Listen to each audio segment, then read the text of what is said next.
চট্টগ্রামে জশ্নে জুলুসে পদদলিত হয়ে মারা গেছেন 2 জন, অনেকে আহত হয়েছেন। আমি এই ঘটনায় গভীরভাবে মর্মাহত। নিহতদের পরিবারের প্রতি আমার সমবেদনা জানাচ্ছি।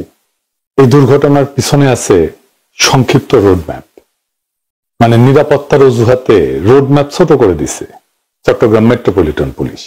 গত বছরে যে রোড দিয়ে গেছিল এই মিছিল, এই বছরে তার জায়গাটা কমায় দেওয়া হয়েছে। অল্প জায়গায় অনেক বেশি মানুষ একসাথে হওয়ায় ভিড় চাপাচাপি বেশি হয়েছে। এটাই দাবি করছে সেখানে যারা ছিল। এইটা সাহেব, গত বছরের রোডম্যাপ আর এই বছরের রোডম্যাপটা একটু দেখান না, দেখেন কত ছোট। এবারে আমি সবাইকে বলি যে যেটা রীতি, যেটা প্র্যাকটিস অনেকদিন ধরে চলে আসছে, সেটাতে হস্তক্ষেপ করবেন না। এই রোডম্যাপ অনেক আগে থেকে তৈরি, অনেক মানুষের, অনেক মুরব্বীর বিবেচনা এটা তৈরি হয়েছে, অনেক দিনের প্র্যাকটিসের পরে তৈরি হয়েছে। এটা কয়েকজন পুলিশ অফিসার বদলাই দিতে পারে না। এই জায়গাটায় হাত দিয়েন না, অনেকবার বলি, রীতির মধ্যে হাত দিয়েন না। যাই হোক, এর মধ্যে ঘটছে আর এক ঘটনা। কি সেই ঘটনা? সকালে হাটহাজারী মাদ্রাসার সামনে দিয়া জশ্নে জুলুসের আসা গাড়ি লক্ষ্য করে পানি ছুড়ে মারার অভিযোগ ওঠে। এই ঘটনাকে কেন্দ্র করে সামাজিক যোগাযোগের মাধ্যমে মাদ্রাসাকে উদ্দেশ্য করে অশালীন পোস্ট দেয় এক যুবক। এই নিয়ে হাটহাজারী অঞ্চল রণক্ষেত্রে পরিণত হয়। ওই ছেলেকে গ্রেপ্তার করা হয়েছে, সে প্রকাশ্যে ক্ষমাও চাইছে। শোনেন। আসসালামু আলাইকুম। আমি ছোট মানুষ, আমার বয়স 20 বছর। আমি না দিলে একটা কথা ছবি আপলোড দিয়েছে। আমি সবার কাছে প্রার্থনা করতে সবাই আমার ক্ষমা করে দিলাম। তাও সংঘাত সবাই পড়ছে। আমি যখন রেকর্ড করি সেই সময় হাটহাজারী মাদ্রাসার শিক্ষক এবং সেনাবাহিনীর তৎপরতায় হাটহাজারীর পরিস্থিতি নিয়ন্ত্রণে আসছে। গুরুতর আহত 20 জন ছাত্রকে চট্টগ্রাম মেডিকেল কলেজে পাঠানো হয়েছে।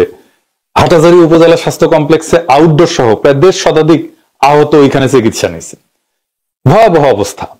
আজকে হাটহাজারী মাদ্রাসায় পরীক্ষা নেওয়ার কথা ছিল, সেই পরীক্ষা স্থগিত করা হয়েছে। আমরা সবাই দোয়া করি সৃষ্টিকর্তা যেন সবাইকে পরিপূর্ণ সুস্থতার সাথে দীর্ঘ নেক হায়াত দান করেন। এই সংঘাতের ঘটনাটা পূর্ব পরিকল্পিত। পতিত আওয়ামী লীগের উস্কানি এবং সরাসরি অংশগ্রহণে এই ঘটনা ঘটছে। দেখেন, গাড়ি করে লোক এসে নামতেছে হাটহাজারী মাদ্রাসার সামনে, আক্রমণ করবে হাটহাজারী মাদ্রাসায়।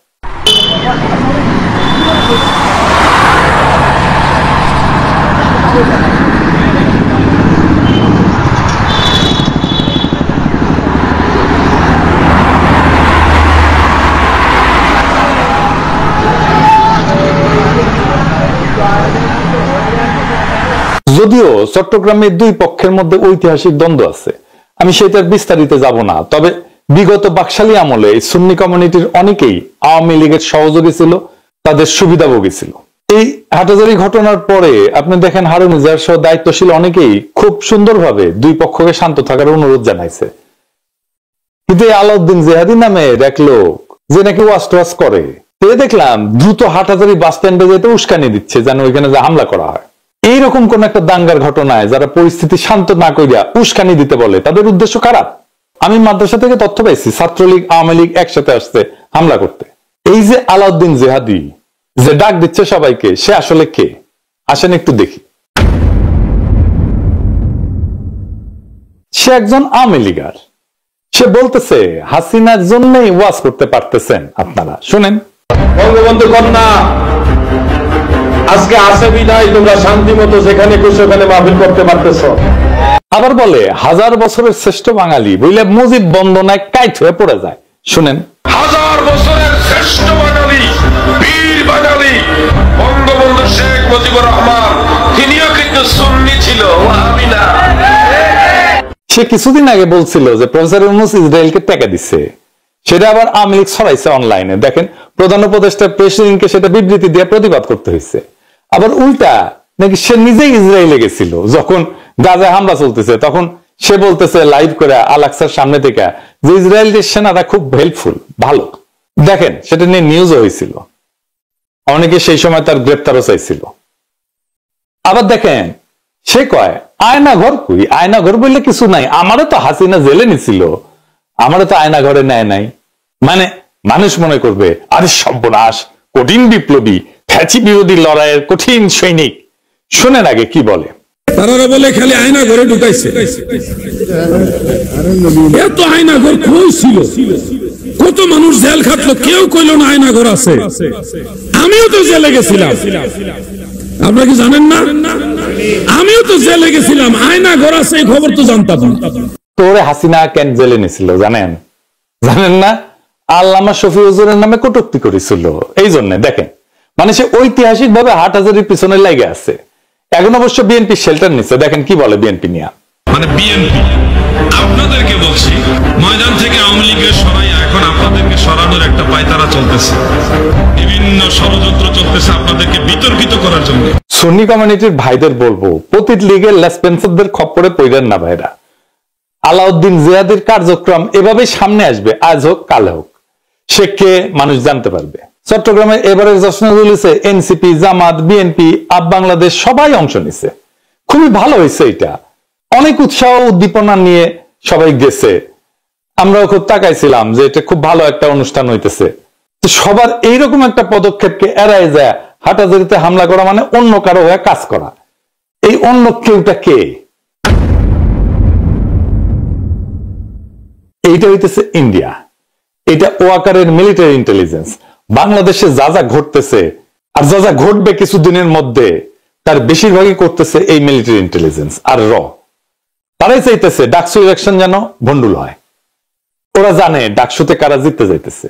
সামনে কিন্তু আরো ঘটনা ঘটবে, আমি সাবধান করে দিই সবাইকে। সবাই খেয়াল রাখবেন, যেমন ঘটনা আগে কখনো ঘটে নাই এমন ঘটনা, কবর থেকে লাশ তুলে আগুনে পুড়ায় দেওয়ার মতো ঘটনা, এরকম ঘটনা বাংলাদেশে ঘটতেছে। সরকার বসে থেকে ঘুমায় আর আগুন চুষে। স্থানীয় মুসলমানদের দিনের পর দিন প্রতিবাদ সেনাও কিছু করে না, সেজন্য এরকম ঘটনা ঘটতে পারে। চট্টগ্রাম ইউনিভার্সিটিতেও দেখলেন কি লঙ্কা কাণ্ড ঘটে গেল। এর মধ্যে ঢাকাতে হাজার লোক নিয়ে আওয়ামী লীগ মিছিল করে, এক জায়গায় না কয়েক জায়গায়। আওয়ামী লীগের এই সাহস কই থেকে আসে জানেন?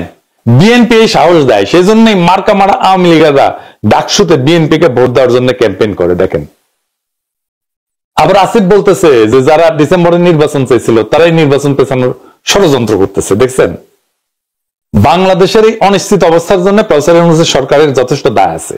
বিপুল জনসমর্থন নিয়ে ক্ষমতায় আসছিল, এক বছরের মধ্যে সে তার মূলধন পর্যন্ত সে খায়া বসে আছে। আওয়ামী লীগের তো পয়সার অভাব নাই, সে টাকা আসতেছে, খালি একের পর এক ঘটনা ঘটাইতে পারতেছে আর চুপ করে বসে থাকতেছে। পুলিশ তো আছে, সাথে আর্মিও আছে, ফুল ম্যাজিস্ট্রেসি পাওয়ার নিয়ে মাঠে। এরা জানে না হাজার খানেক লোক একসাথে হইতেছে আওয়ামী লীগের, কই হইতেছে। এদের ইন্টেলিজেন্স নেটওয়ার্ক কি এতই দুর্বল? এই এত দুর্বল হইলে ইলেকশন করবে কিভাবে আর ধরবে কি? ওয়াকারি তো প্রোটেকশন দেয় আওয়ামী লীগের মিছিলকে, যে ধরা যাবে না, সেজন্য করতে পারে আওয়ামী লীগের মিছিল। প্রফেসর ইউনূস এখনো পরিস্থিতি সামলাইতে পারে, কিন্তু বলে লাভ কি? বলে লাভ নাই, বললেও করবে না। তাও বলবো কি করা উচিত, ডাকসু ইলেকশনটা পার হোক। অনেক কিছু নির্ভর করতেছে ইলেকশনের উপরে। আমি আপনাদের হতাশ করতে চাই না, এটা মনে রেখেন। আমরা এটা ভুলে যাই না যে বাংলাদেশ কখনো ভীরুদের দেশে পরিণত হয়নি। ইতিহাসের প্রত্যেকটা বাঁকে প্রত্যেকবার জনগণ রাস্তায় নামে প্রমাণ করছে ইতিহাসকে সে তার নিজের হাতে লিখতে জানে। এই শক্তিই আমাদের আসল মূলধন, আমাদের আসল ক্যাপিটাল। আজ আমাদের সিদ্ধান্ত নিতে হবে, আমরা কি অশান্তির খেলোয়াড়দের হাতে বন্দী থাকবো, নাকি ভবিষ্যৎ প্রজন্মকে একটা নিরাপদ, মর্যাদাপূর্ণ, গণতান্ত্রিক বাংলাদেশ উপহার দেব। স্মরণে রাখেন, আমাদের ঐক্যই কিন্তু তাদের ভয়, আমাদের শৃঙ্খলাই তাদের ষড়যন্ত্রের শেষ, আমাদের সাহসী বাংলাদেশের আগামী দিনের আলো। ইনকিলাব জিন্দাবাদ।